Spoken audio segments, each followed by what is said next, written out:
کے سامنے تقریر کیا، اس کو میں 2 منٹ میں بیان کر دیتا ہوں کہ میں نے کیا بیان کیا۔ عثمان غنی کی وہ ذات ہے، رسول اعظم صلی اللہ علیہ وسلم کے آپ داماد ہیں، ایک بیٹی حضور دیتے ہیں، ان کا انتقال ہو جاتا ہے، دوسرے بیٹی کا نکاح کرتے ہیں، ان کا انتقال ہو جاتا ہے۔ آقا نے عثمان غنی سے فرمایا تھا کہ اگر 40 بیٹیاں ہوتی اے عثمان تمہارے نکاح میں میں دے دیتا۔ عثمان کی وہ ذات ہے کہ بیت رضوہ کے موقع پہ 1500 صحابہ کو لے کر کے میرے آقا جو عمرہ کرنے کے لیے گئے تھے اور لوگ راستہ کفار مکہ نے راستے کو روک دیا تھا، میرے دوست نمائندہ بن کر کے اس وقت عثمان غنی وہاں پہ موجود نہ تھے، صحابہ نے یہ بیعت لی یا رسول اللہ اپنی جان مال اولاد کی ہم قربانی دینے کے لیے ہم تیار ہیں۔ اس وقت عثمان نہیں تھے، رسول اعظم صلی اللہ علیہ وسلم سوچنے لگے سارے صحابہ تو میرے ہاتھ پہ ہاتھ رکھ کر کے بیعت کر رہے ہیں، میرے عثمان نہیں ہے۔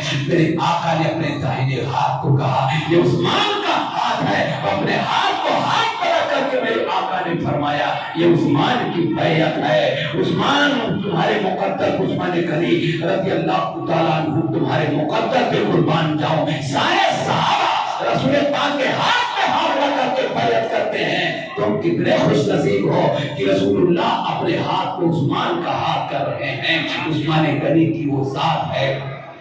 کہ مسجد نبوی کی تعمیر کے لیے اور زمین کو آپ نے خریدا ہے 25,000 درہم میں، پھر روما کو آپ نے خریدا ہے 47,000 درہم میں، اور جنگ تبوک کے موقع پہ 1,000 میرے دوستو دینار سونے کے سکے کو دیا ہے، اور میرے آقا نے ارشاد فرمایا اے عثمان تو نے جنت کو خرید لیا اس وقت جب تو نے مسجد نبوی کے لیے زمین خریدی ہے، اس وقت جب میرے روما کو تو نے خرید کر کے اللہ کے نام پر رسول اللہ کے نام پہ تو نے وقف کر دیا، اور جنگ تبوک کے موقع پہ تو نے دولت کو دے کر کے تو نے جنت کو خرید لیا ہے۔ یہ عثمان غنی کی ذات گرامی ہے جو غریبوں کی ہمیشہ مدد کیے ہیں، فقیروں کی مدد کیے ہیں۔ اے میرے بزرگوں اور دوستوں، بہت آپ تمامی حضرات خوش نصیب ہو، اللہ اس کے رسول کا ذکر سننے اور سنانے کے لیے کربلا کے ہیرو امام حسین رضی اللہ تعالیٰ عنہ 1384 یا 85 سال پہلے کربلا کی سرزمین میں جو شہید ہوئے تھے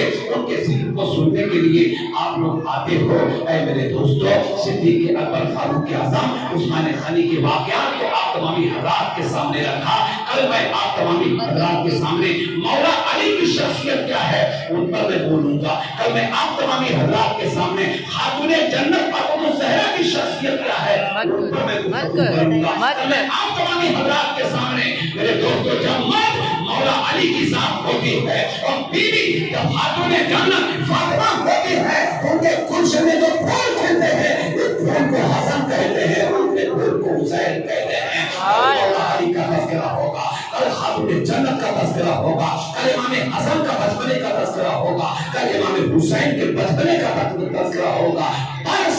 اس کے بعد یزید جب تک نشیب ہوتا ہے، میرے آقا حسین مدینے سے مکہ کی سرزمین پر جاتے ہیں اور وہاں پہ لے کر آتا ہے اپنا نمائندہ بنا کر کے چچا صاحب بھائی امام مسلم کو اور ان کے دونوں بچوں کو بھیجتے ہیں۔ ان کو کس طرح سے شہید کیا جاتا ہے وہ پرسوں آپ کے سامنے بیان کروں گا، اور نائنسوں میرے دوستوں اور بزرگوں شہادت کا ذکر ہوگا، اور اس کے بعد آخری 10ویں تاریخ کو شہادت کا ذکر ہوگا، اور اس کے بعد کربلا کے بعد کیا ہوا ہے ان گرو بھنڈاروں کے پاس ایک کاغذ جو شعر بنے ہوئے تھے، کیسے مختار صاحبی نے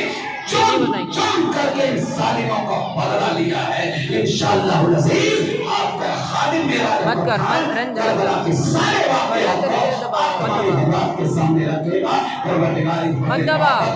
میرا رحمہ خان سے اگر بولنے میں کوئی لفظ کوئی کوتاہی کوئی غلطی ہو گئی ہو تو میں توبہ کرتا ہوں۔ استغفر اللہ استغفر اللہ، وآخر دعوانا الحمدللہ۔